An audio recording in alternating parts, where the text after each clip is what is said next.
What's for breakfast? The usual. 2 caskets of rum, a mug of hard cider, and a full bottle of wine. Oh boy! Oh, I'm running late. I'll have to take it with me. Don't forget your lunch. It's a 6-pack of beer, a flask of whiskey, 6 shots of tequila, and as a special treat, a banana. Aw, gee whiz. I'm gonna be smashed today. Enjoy your day of operating sharp, dangerous farm equipment. I can't believe this is an acceptable way to live. God bless America. Okay, gotta go.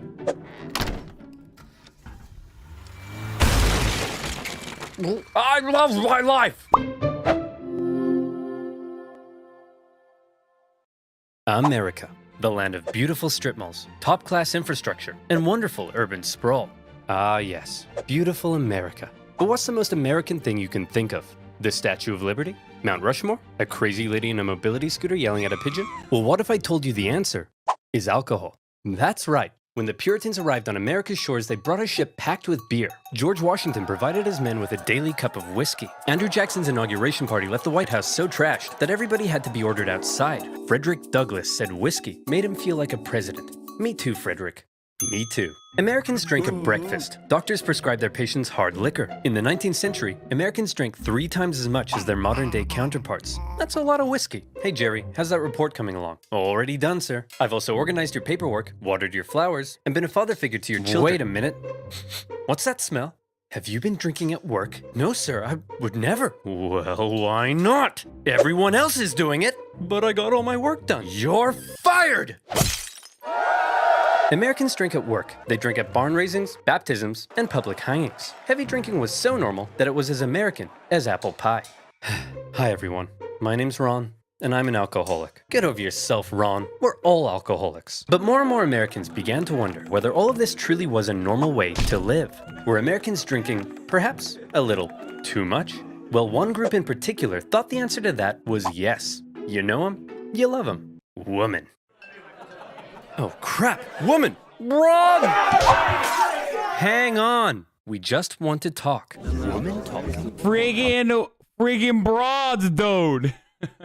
It's the broads, dude, always coming in on boys' time. Hey, how you doing? Get the fuck out of here. Hey, it's the friggin' broads. That's outrageous. Come on, Fred. You've got 2 kids and a wife at home. Yet here you are spending your entire paycheck on booze. And you, Dr. Spanky, you were on the cusp of discovering time travel. But what did you discover instead? The sweet, sweet joys of whiskey. That's right. Alcohol. It's destroying our families, our jobs, and our homes. She's right. She's right. Hang on, men. Don't let them get to you. This saloon is our safe space where our wives and children can't annoy us with reality, where we're free to be real men. She's right. She's right. I am a man. And what is it real men do? Take care of their families. I don't know what she's talking about. Do you take care of your family? No. We drink beer, we shoot guns, and we mud wrestle. As America's heavy drinking ruined more and more lives, moral resistance began to arise, and women were at the forefront. Was Red Dead a documentary? Taking matters into their own hands at a time when women doing just about anything was shocking. They'd had enough of being victim to their husband's heavy drinking, and they were going to do something unprecedented. You're going to what? I'm going to protest.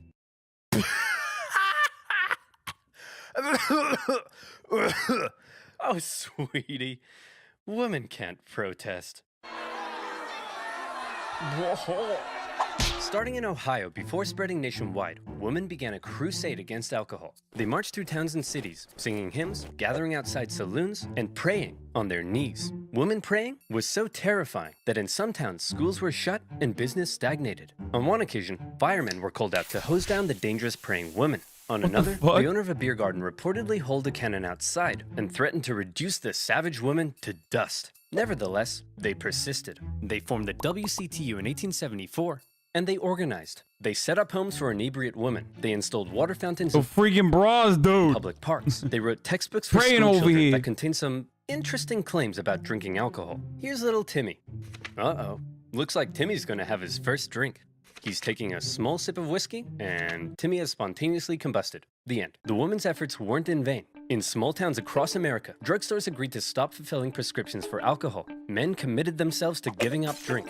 Inspired by the woman's moral fervor, some saloon owners closed their doors. The Women's Crusade and other temperance movements were forcing people to reconsider alcohol's role in society, and more people began to side with the growing temperance movement. Many states had even begun enacting their own dry laws that restricted the sale and use of alcohol. One of them was Kansas, where alcohol had been outlawed since 1881. Despite this, many illegal saloons remained open, and authorities had done just about nothing to stop them. One woman, disgusted by what she saw, decided she would take the law into her own hands. And not just any woman, a terrifying, hatchet-wielding, sweet old lady named Carrie Nation. Armed with her trusty hatchet and a bag of what she called smashers, she traveled from town to town visiting saloons. But she wasn't there to get smashed. She was there to smash. The men could do nothing but cower as sweet little Carrie hulked out and tore the place to shreds. She went to Kiowa and smashy smashed. Wichita, smashy smash. Topeka, smashy smash. On a couple of occasions, she was arrested, but each time they were like, okay, Carrie, we're gonna let you go so long as you promise to be a good girl and not smash up any more saloons, okay? Screw you, pig! Yeah, I think she's gonna be all right. Smash, smash, smash. Carrie's tactics shocked the other members of the Women's Christian Temperance Union, but she assured them, and this is— Why are you guys saying fucking base, dude? None of this is good. It led to the prohibition. Like, what the fuck is wrong with you? Just because, like, if she's, you know, anti-small business or anti-cop doesn't mean that, like, she was doing a good thing. What the fuck? Is a quote, "Ladies, you do not know how much joy you will have until you smash, smash, smash." Carrie became a household name, and she hoped her unusual tactics would spread across the country. But unfortunately, many of the women's movements eventually slowed down. Why? Well, because of this kind of thing. Thelma, I ripped my pants again. Ugh, well, you'll have to sew them yourself because I'm going out protesting. What? I don't know how to sew. What if I burn the house down and get eaten by alligators? What? Ha, don't be stupid, Mitch. Look, I've got to go. Call me stupid? She's the one who's stupid.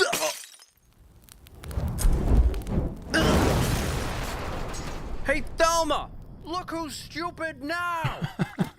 See, while the women were out protesting, there was nobody to do the cooking and cleaning and being seen and not heard, and they gradually had to return to their duties at home. But where the women had got the ball rolling, a new movement was about to take that ball all the way to Washington, D.C. I'm talking about the Anti-Saloon League. The Anti-Saloon League was a political pressure group run by a very sweet-looking old man. But don't let that deceive you. This guy was an evil genius. While the women's movements were interested in a whole range of issues, Wayne Wheeler and the Anti-Saloon League only cared about enemy number one, Mr. Alcohol. And as a result, they were extremely effective. They were able to exploit the fears of the American people. And I mean everyone's fears.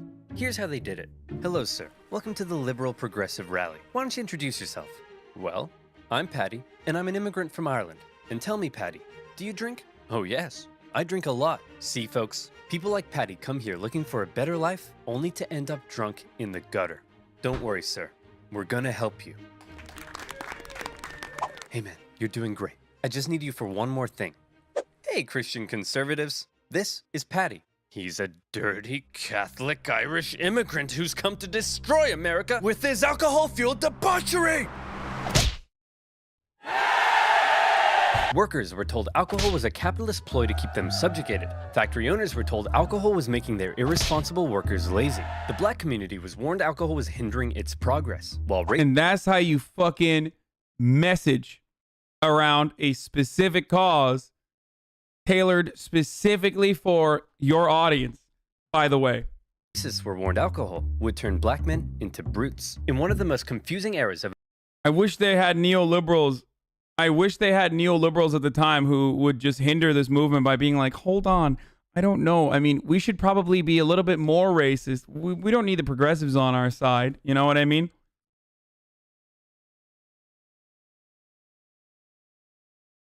We should probably means test this alcohol thing.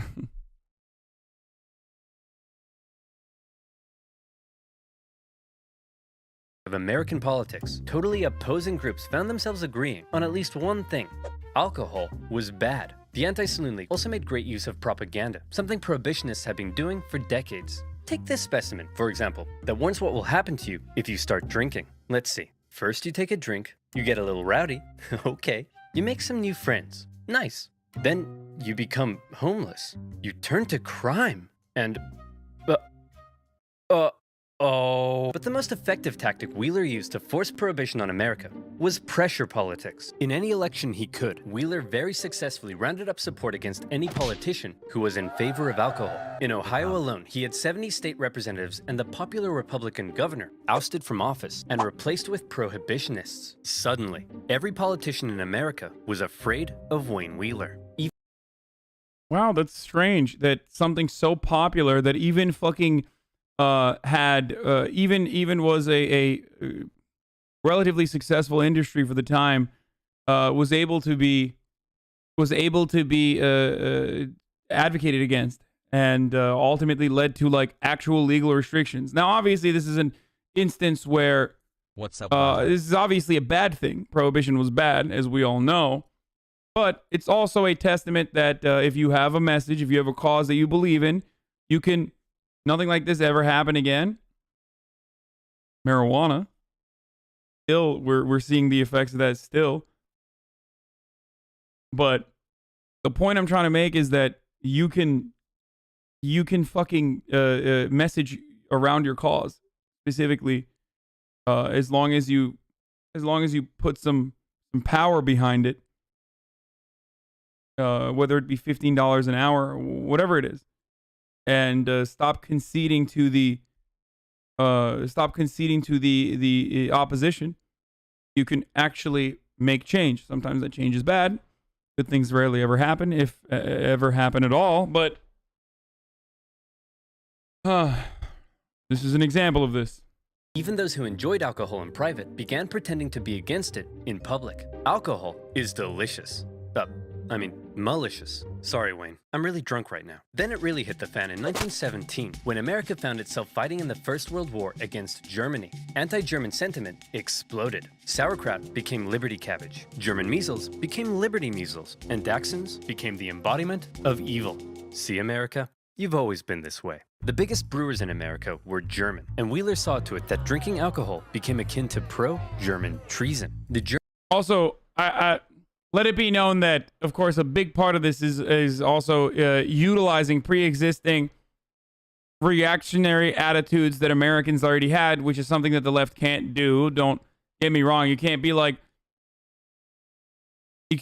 fuck you. We're gonna do healthcare because insurance executives are all Mexican. Like, you can't do that. You know what I mean? Or you shouldn't do that regardless. So obviously, that's one way that you eliminate one way of messaging to a specific crowd. But do you drink? Not as much anymore. German brewers desperately tried to fight back, creating their own propaganda, presenting beer as a healthy beverage, one that you could even give to your kids. As you can imagine. Oh, it's also top of the hour every hour, where the #1 ad running Andy on Twitch, the #1 most ads run out of anyone on the platform, is going to run again another ad, a 60-second ad break, of course. Not that big of a deal, but apparently it's the most ads anyone's ever seen, so get excited for that. If you don't want to see the ads, you can subscribe. So here it is. Here's a 1-minute ad, and I'll wait for the video for everybody who wants to watch the video with me.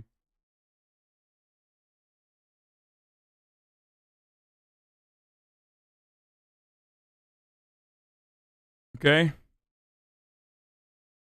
Wait, can we celebrate New Year's? Coping MAGA? Aren't you online all the fucking time too? I am. Coping MAGA made a... Wait, what? Hasan Piker. Friends call him Azan Ben. Age 29, 36. College degree, cum laude with dual degree in political science, communication, Rutgers. BA, Harvard, JD. Previous occupation, Facebook at the Young Turks. Cringe posting on national columns since 17. Base, diverse group of young progressives, racist boomers, owned by nobody other than Twitch Prime subs, rotating cast of rich people, also Hasan Piker on a few occasions. Position on socialism, based and nuanced, repeatedly gets publicly owned yet hates collectivism, confusing. Favorite food, something normal like burritos, the boot of every conservative government official or billionaire. Biggest fears, Americans dying due to governmental failures, anyone other than liberal college student without media training. It's actually pretty good. Good shit. I'm a Twitch Prime sub. Treat me like a swing state voter. Oh, get the fuck out of here, dude. You are getting nothing. Nothing.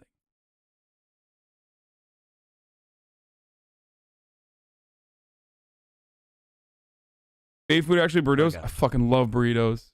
It's tendies, but I mean, I eat burritos with chicken tendies in it. You know me. I'm a gigantic, ginormous fan of tendies, but fuck with burritos too. I made a huge mistake by showing her your IG. She wants to break up with me. What have you done? What? Dude, if your girlfriend is like, oh, I'm breaking up with you because you are not poggers, you are weird champ. It's not your fault. It's actually mine. Babe, I'm breaking up with you because I saw fucking Hasan D. Piker on Instagram. Like, that's a horrible relationship. And I'm sorry. I know it's a joke. It's definitely not a real thing. But, like, I saved you the heartache down the line. Also, you can flex and say, well, he's already married to chat, so it doesn't matter. Didn't go down well. President Wilson instituted some temporary wartime prohibition measures to save grain for food. And with many in the country now in support of prohibition, all that was left was to make it law. One problem was that taxes on alcohol made up nearly 40% of the US government's annual revenue. And the government wasn't just about to give that up. No problem. The Anti-Saloon League helped lobby for the creation of a new income tax on the American people. And just like that, the government was no longer reliant on alcohol. Prohibition was finally introduced to Congress in 1913, not just as a law, but a constitutional amendment. In 1917, as the House held their final vote on the Prohibition Amendment, Wheeler was watching from the gallery. You spineless cowards. I know half of you drink, yet here you are bowing down to Ned Flanders up there. Look at him, like he's some kind of Caesar. Ugh, don't be so dramatic. I obviously don't think I'm Caesar. Now release the lion. In the end, Prohibition passed the House easily, 282 votes to 128, and the states ratified the new amendment by 1919. America, a nation obsessed with liberty and freedom, had just voluntarily given up its private right to choose whether or not to drink alcohol. We did it, folks. We fixed everything. America will be perfect forever. But you just dissolved America's 5th largest industry and lost tens of thousands of jobs for us immigrants. No, you idiot. You don't get it. We helped you. Idiot. Ugh, I could really go for a beer. Oh, no. Immediately after Prohibition went into effect, alcohol consumption in America decreased. The streamer I simp for is mad into you, just bang her so I can shoot my shot. Who? As Americans followed the law and tried not drinking. Man, if we're gonna be law-abiding good boys, we need something else to fill the dark, lonely void that delicious beer once did. Well, how about we crack open a nice cold can of water? Hell yeah. Toss it over. Nah, this isn't doing it for me. Let's try knitting. This isn't filling the dark. Some girl you follow slid into my DMs. Feels good, man. Who?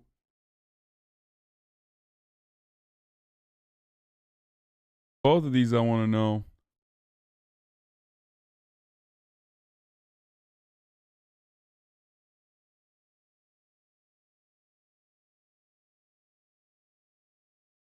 I have no college advice, man. Have fun. Good luck, have fun. Dude, why are you believing in random chatters? Man, my entire fucking community revolves around, my entire stream revolves around me believing in, my entire community revolves around me believing in them, okay? And unfortunately, sometimes I get fucked up because of it.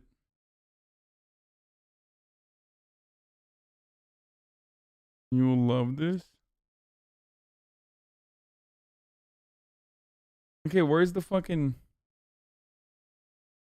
This dude believes me when I say I'm from Europe. Can you imagine? It's true you act...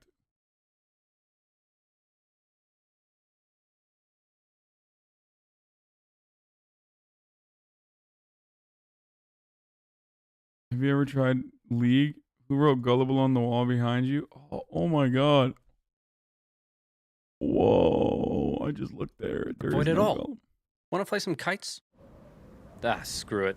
Let's go get some illegal beer. Well, it seemed like many Americans supported Prohibition. After the law went into effect, it seemed like just as many Americans intended to keep on drinking. Slurpee and they would drop? go on to find a variety of ways to break mini the new con law. dogs? What the fuck is that? Here's a question for you.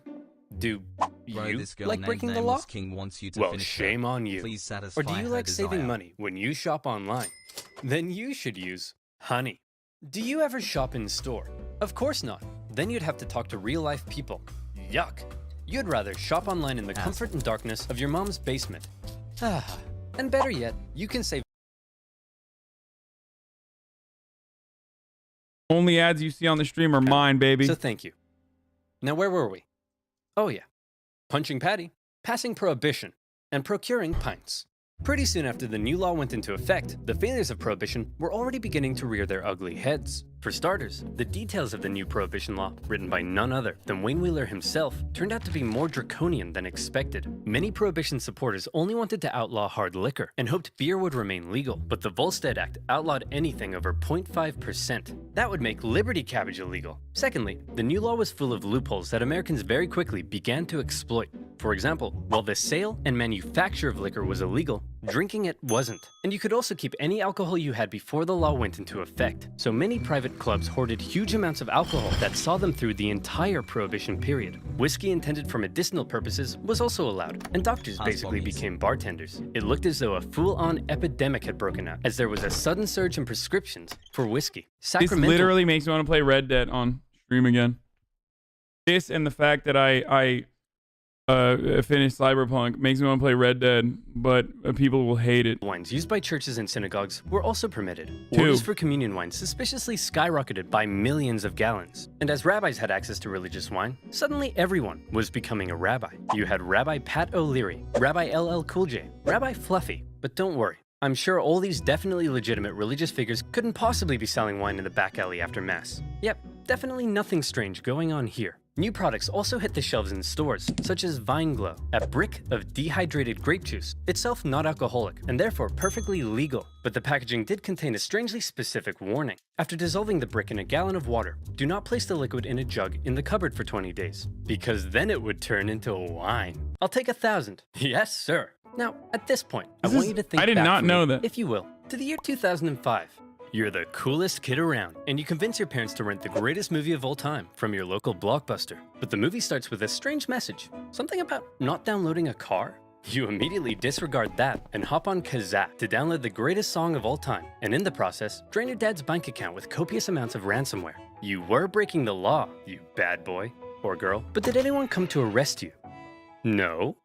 That's my point. If no one's enforcing a law, while everyone's breaking it, is it really a law?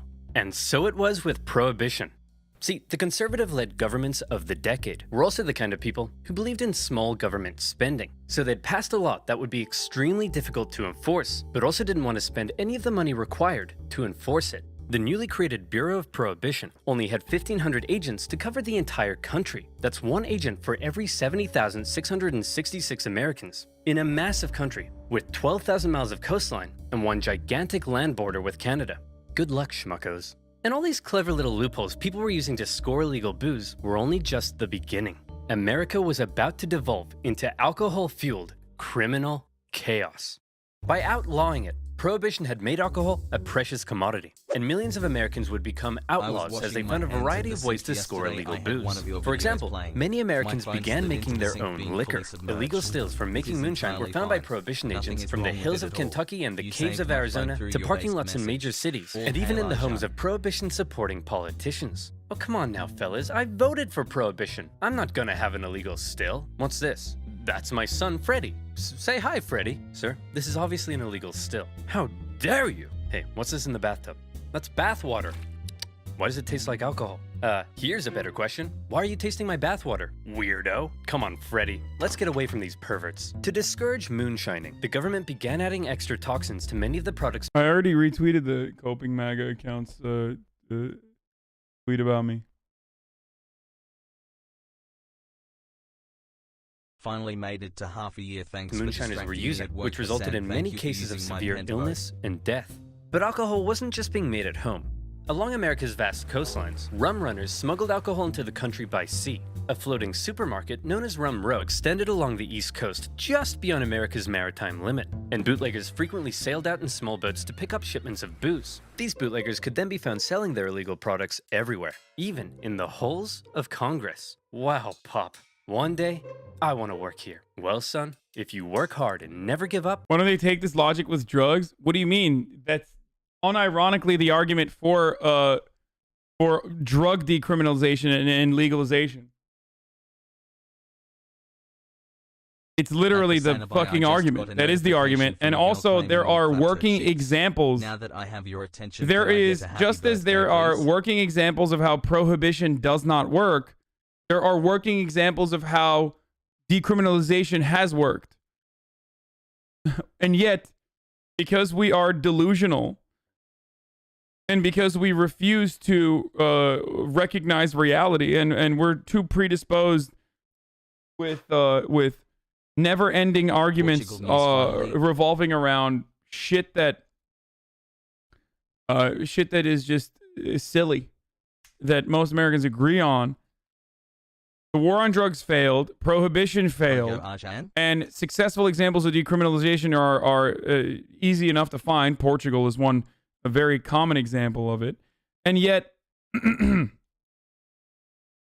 it does not matter. We have not been able to, and will not be able to fucking change the reality as long as those in positions of power with capital make money off of these certain restrictions.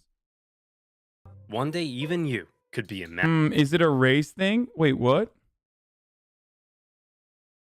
What do you mean?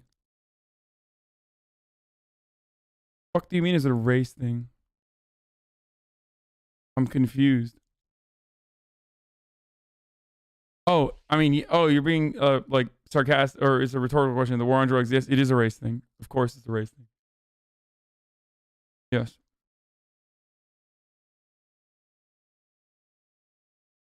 It's not just about the hating black people either. It's about a good way to divide the working class along racial boundaries. Republicans have always utilized a permanent underclass. One, because it better represents the interests of capital owners. You always have to have a permanent underclass that you can basically use against the rest of the working class.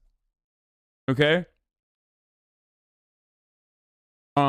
And two, there has always been and always will be divisive measures taken to ensure that there is never solidarity amongst the working class. Massive hypocrite. Even President Harding was known to serve his cabinet bootlegged whiskey, and some bootleggers were so successful, they became bazillionaires, such as Roy Olmsted, an ex-cop who became one of the biggest employers in the Seattle area from smuggling booze. Unfortunately, all of his whiskey came from Canada. Yuck. All of this criminality was being made possible by copious amounts of corruption. Across the country, armies of government officials were persuaded to turn a blind eye. Bootleggers became so rich, it was no problem to stuff a couple $1,000s into the front pocket of the police chief, or the mayor, or their disapproving mother. And some cops were getting almost as rich as the bootleggers. Alright men, everyone gather in. I've received word that one of you has been taking bribes from bootleggers. Any ideas who? Kevin, perhaps. Got any thoughts? No, sir. Many police officers came from the same communities that drank a lot, and they weren't about to arrest their own granddads for knocking back some homemade gin. But all this isn't to say there was no enforcement. Plenty of government officials were doing their best to enforce the new laws, and some unlucky individuals received very harsh penalties, such as a Michigan mother who was sentenced to life in prison for small-scale moonshining. Cases like these were widely reported in the media, and only served to make prohibition even more unpopular. But not just that, the media also loved to cover the exploits of the most famous bootleggers, turning them into national icons. One of the biggest bootleggers was a man named George Remus. Originally a lawyer, he watched as his bootlegger clients paid off enormous fines like it was nothing, and proclaimed bootlegging's the business for me. But unlike most bootleggers, Remus had big brain, and he came up with a pretty clever system. See, there were millions of gallons of liquor produced before Prohibition that were sitting in distillery warehouses, and it could only be sold with government permission to drug companies. So Remus set up his own There was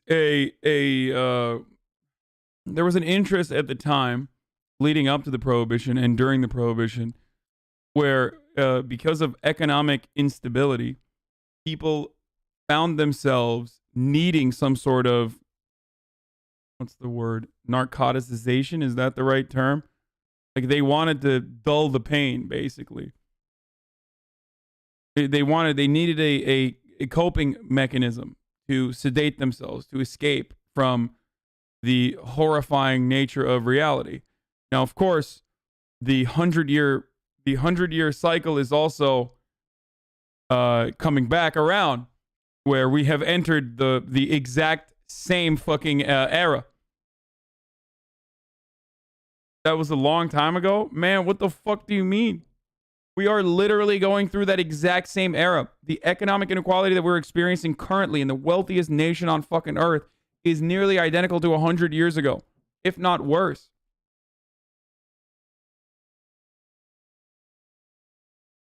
Four months sub tier and 9 months sub to Daily Dose of Hasanabi on YouTube. As it should be. Hassle. Drug company and bottle the liquor. Then he set up his own transport company to transport the liquor. And then he would send his own men out with guns to intercept his own transport vehicles. And this would happen. Hey man, this is a stick-up. Oh no, please don't hurt me. I won't hesitate to shoot. Please, I have a wife and kids. Hand over all the whiskey, fatty. Hey, fatty isn't in the script, you jerk! After stealing all the whiskey from himself, he could then sell it for big bucks. The perfect crime. Unfortunately, Remus was eventually caught by a goody two-shoes Prohibition director in Indiana who wouldn't take Remus's bribes, and the government found Remus guilty of violating the Volstead Act 3,000 times. For 2 years as Remus sat in prison, his wife promised to take care of all of his money. And by take care of his money, she meant have an affair with a Prohibition agent, sell off everything Remus owned, and file for divorce. When Remus finally got out and found his big fancy mansion empty with his wife gone, he reportedly broke down in tears. A few months later, during their divorce trial, he spotted his wife in a car in Cincinnati. Remus hopped in a cab and asked the driver to run her off the road. The driver was like, okay. Then Remus got out of the cab and shot his wife dead. He immediately handed himself into the police. Bro, the OG divorce dad, dude. Back when men can be men and broads were broads, you know? You see? I said, how you doing, fuck yous? And I said, instead of seeing the throes of family court, she took everything. Take me back to prison.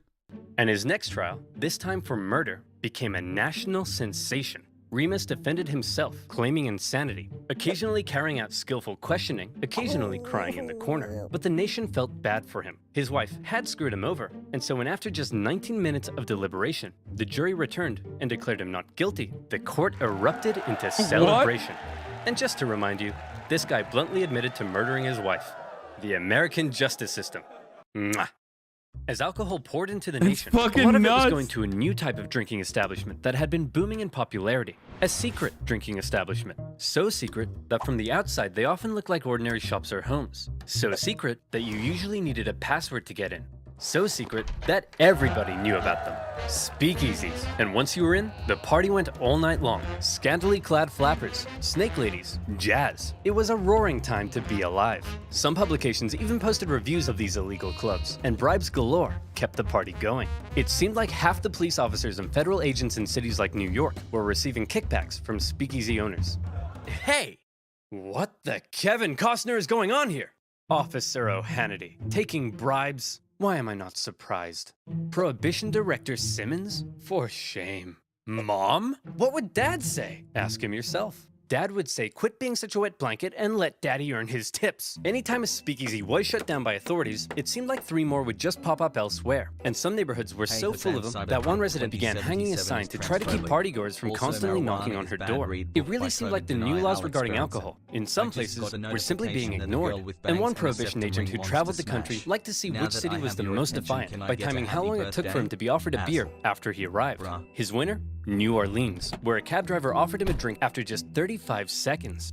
Bravo! Many voices in Congress were already speaking out against Prohibition and its failures. To display how ridiculous the whole thing was, one Republican congressman gathered the media to all come and watch him drink a homemade beer. When he asked a passing police officer if he'd like to arrest him, the officer said no. Hey Wayne, is all this what you had in mind? I thought we were gonna make the country better, but it almost seems like it's worse. What do you mean? Alcohol consumption is down. Well, that may be true in your small town world, but it says here drinking in some areas is up, as are arrests for public intoxication, drunk driving, and incidents of liver cirrhosis. The general chaos has turned America into a nation of criminals with no respect for the law, and all these attempts at enforcement are just costing the economy valuable money and eating up judicial time and resources. Release the lines. The social change and corruption that Wheeler and the Anti-Saloon League had been so eager to prevent, in the cities at least, was surging.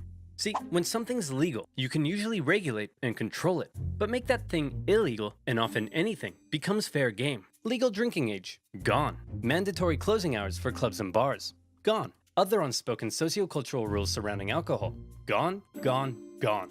In speakeasies, different genders and ethnicities were beginning to mingle in a way they hadn't done before. The Roaring Twenties saw Oh, no.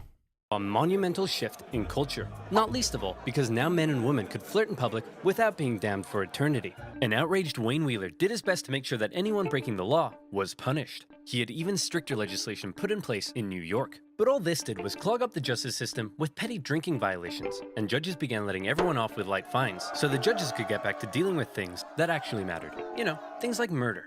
And there was plenty of murder. Because bootleggers and moonshiners were one thing, but Prohibition had given another kind of criminal an opportunity to make a fortune. Mobsters and gangsters. Hey, Fat Tony, big news. Hey, Fat Joey, what's up? I just got word from Fat Louie here that the government's outlawing alcohol. You know what that means. That means we're gonna be rich. Quick, call Fat Polly and let's go hijack a liquor truck now. And that's how the mafia works over here. You know what I'm saying? What the fuck? How you doing? Fuck you. Hey, we gotta stop with this fucking fat shaming over here. I don't like it, Tony. We're gonna call you Big Bone Tony, all right? I'm gabagooling over here. Let's go. All right. Hang on. Let me tell my wife first. Hey, Fat Susan! No pizza for Fat Joey tonight, capiche? Stop calling me Fat Susan. Come on. Rival gangs began to battle in America's cities, raiding each other's transports, assassinating rivals, and trying to take control of their city's illicit booze trade. Every city had its top dog. Detroit had the Purple Gang. New England had Charles King Solomon. But no city was as infamous for gang violence and murder as Chicago. The city had multiple gang factions, and at first, they agreed to stay in their own neighborhoods. But the thing about criminals is that they're criminals, and the agreements inevitably broke down. One day, the leader of the Italian Southside gang was walking along the street when this happened. And he was like, you know, I think I'm done with this, and left for New York. It's called Chirac for a reason, baby. Let's do it. Leaving his crime empire to his chief enforcer, none other than Al Capone. Having been knifed in the face in his younger years, Capone earned himself the name Scarface. Although interestingly, he hated that nickname and preferred to be called Snorky. Snorky was ruthless, just like any other gang leader in America. But what set him apart from others, the reason he's become synonymous with 1920s gang warfare, is this. Most other gang leaders would try to keep a low profile because, you know, they're killing and murdering and stuff. But Capone lived for the fame and kept an extremely high public profile, frequently speaking with the media about his exploits and presenting himself as a gracious host, providing Chicago with good times. No need to thank me, fellas. I just provide the city with a valuable commodity while doing away with the competition. You mean you murder people? Whoa, who said anything about murder? I just, you know, force my rivals underground. When you do the thing with the hands, it seems like you're talking about murder. Whoa, look at you with the brains. No, I just help people retire from life. So murder. Whoa! Al Snorky Capone was somewhat of an enigma. Brutal in how he dealt with enemies, but in front of the camera, he was all smiles. One day, he'd be ordering hit after hit. The next, he'd be signing autographs in Wrigley Field. One day, he'd be bludgeoning members of his own gang with a baseball bat for conspiring against him. The next, he'd be playing Santa at a nearby parochial school. And no murder could ever be traced back to him. Just like every other criminal, he stuffed the pockets of city officials with cold, hard cash. And any who did try to oppose him sometimes found themselves being thrown down the steps of City Hall in broad daylight. Problem solved. The public couldn't get enough of Capone. He quickly became a household name as people romanticized the gang life he lived. And this became a source of concern for the people at the very top. President Hoover? What is it now, Miles? I'm busy. Well, it's just that there's a lot of crime, sir. Crime? How long's that been happening? Well, since the dawn of man, sir. What?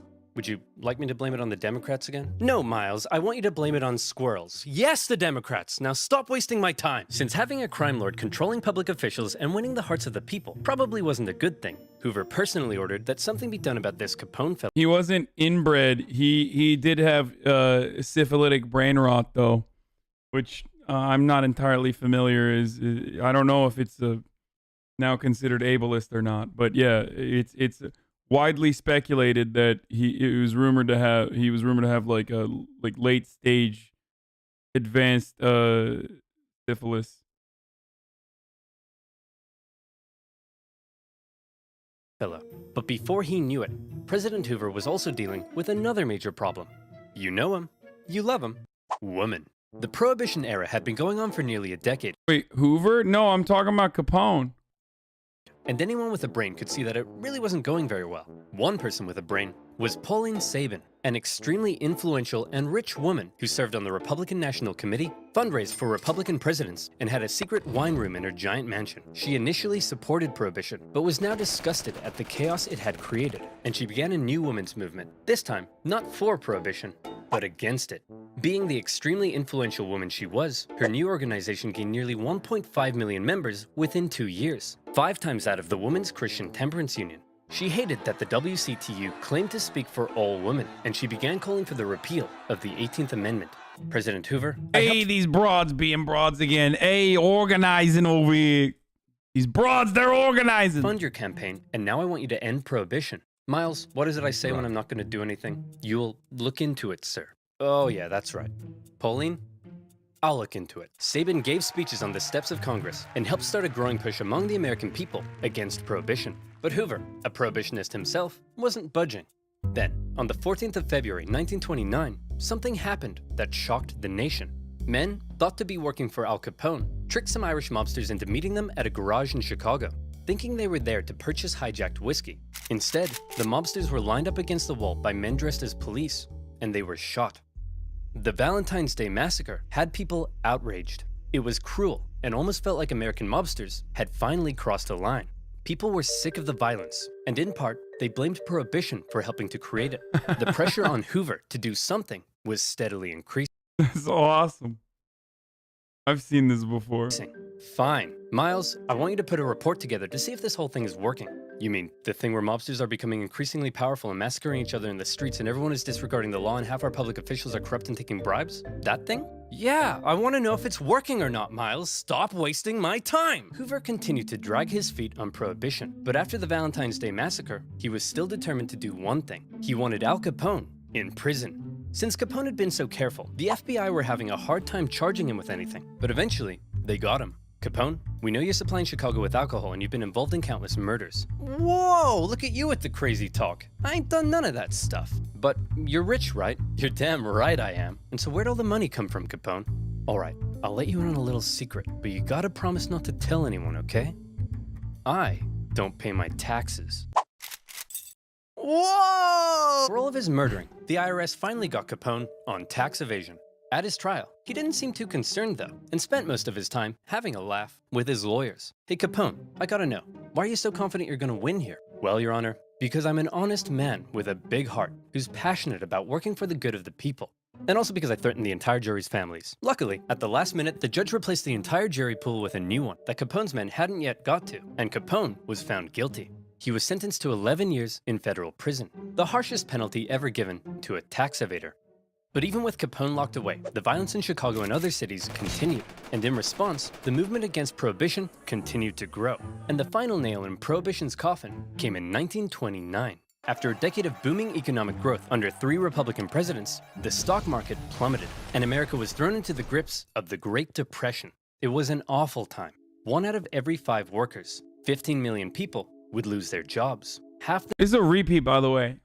Like, this is literally just recycled. I hope you guys recognize that this is the pathway that we're staring down. So remember, this time it might not be. This time it might be a little different. If there is a FDR type figure, for example, maybe the business plot works. Who knows? Who knows how history repeats itself? But the cycle is definitely at its final stages. The nation's banks failed. Temporary shantytowns were built for the broken homeless in public parks. Suddenly, very few people had time to care about Prohibition. Expensive enforcement of an unenforceable law didn't seem like that big of a priority when people were having their homes repossessed and losing their life savings. And many began to argue that repealing Prohibition would create vital jobs and tax revenue for the government. Yet President Hoover doubled down. Here's that report you asked for, sir. Gimme. Prohibition is great. Fantastic news. Sir, it says here Prohibition is great at undermining the rule of law in America. Miles, it says the word great. That means good. Now stop wasting my time! The public, increasingly shocked at the violence they saw in the streets, the corruption they saw in the government, Hey, guess what? The way FDR got his agenda done was partly due to reforming congressional committee makeup, which is what AOC is doing right now. Hey, I know, but also simultaneously, you must remember that during FDR's time, there were external pressures from.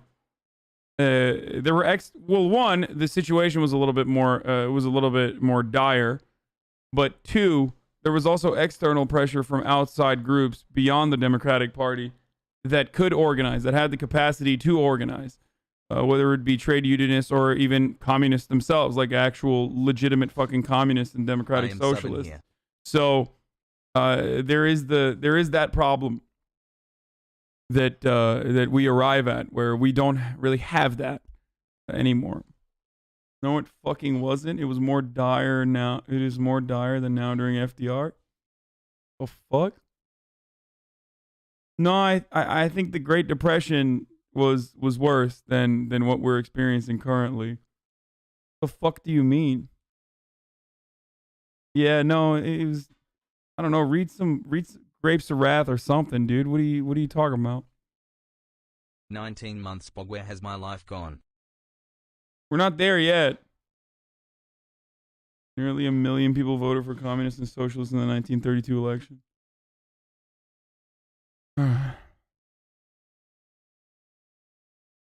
The general disregard for the law, and now an economic calamity, had enough. For his re-election, Hoover faced a Democratic candidate who promised to finally do something about prohibition, Franklin D. Roosevelt. Crowds cheered as FDR made his campaign speeches promising to modify the Volstead Act, and Pauline Sabin, a lifelong Republican, along with her 1.5 million supporters, endorsed Roosevelt. And on election day, it was a landslide. Before FDR had even taken office, Republicans in Congress began the process of passing the 21st Amendment to repeal prohibition. One of FDR's first acts as president was to pass the Beer Permit Act, which made beer legal while the new amendment was being ratified. In 1933, with the passage of the 21st Amendment, prohibition... Were you saying communists put external pressure on FDR in a good way? Yeah. No, I meant it in a bad way. The fuck do you mean? Yeah, that's why I laugh whenever fucking annoying neoliberals are like, these lefties, they're being so meanie. They're being meanie bobinis by yelling at the... What community do you think you're in? You think it's... Like... It's ridiculous. You are... If you believe that... If you believe that power concedes without a demand... To go back to that same sentiment, you're ridiculous. I feel like FDR didn't consider the mobster viewpoint though. Anyway, but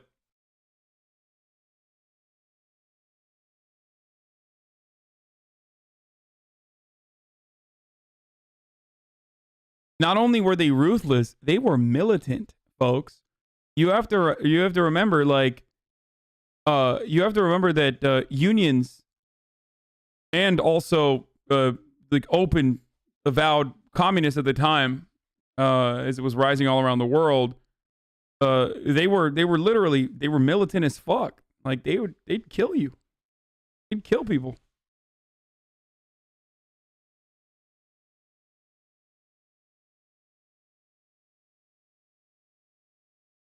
It doesn't matter when you still vote for nothing in return because Orange Man bad? Wait, what? I'm so confused. Like, we're literally talking about two different, like, we're talking about dual power, okay? What we are talking about with the New Deal and how it uplifted the American working class. And how we reap the rewards of it currently. And I'm describing to you the external pressures and the necessity for organizing beyond electoral politics, electoralism, while simultaneously talking about how, yes, you still have to exhaust state machinations as it happened during the New Deal. And you're literally...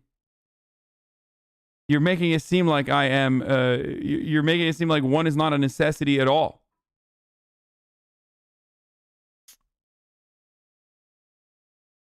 Pretty sure FDR ran a referendum campaign against Hoover with actual no actual policy ideas. He also talked a lot about malarkey.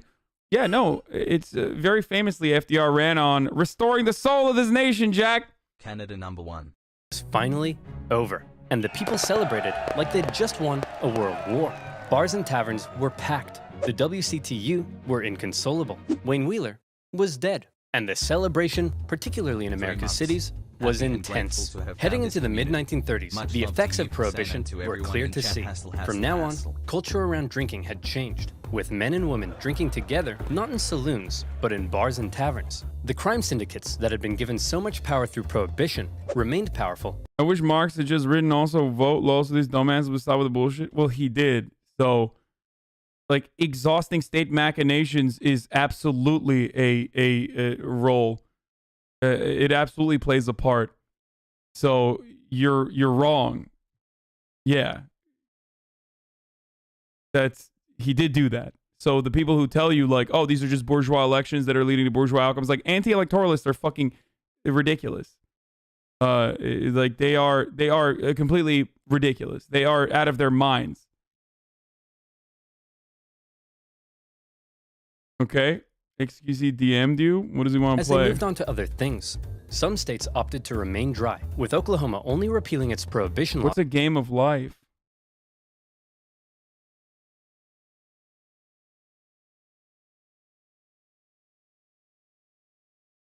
What is that? Did I play it before? It's a board game? Oh no. In 1959. To this day, there are still counties in America with some form of prohibition. So what did we learn today, kids? What's the big lesson here? What's the moral of this story that we can all take away and apply to our day-to-day lives? Maybe that you shouldn't force your own morals on others who don't share them? Maybe that if you tell Americans not to do something, that's the one thing they'll definitely do. Or maybe there is no lesson. Maybe we're all just a bunch of dumb, stinky idiots, and we're all doomed. The end. It was pretty good. I'm 99% sure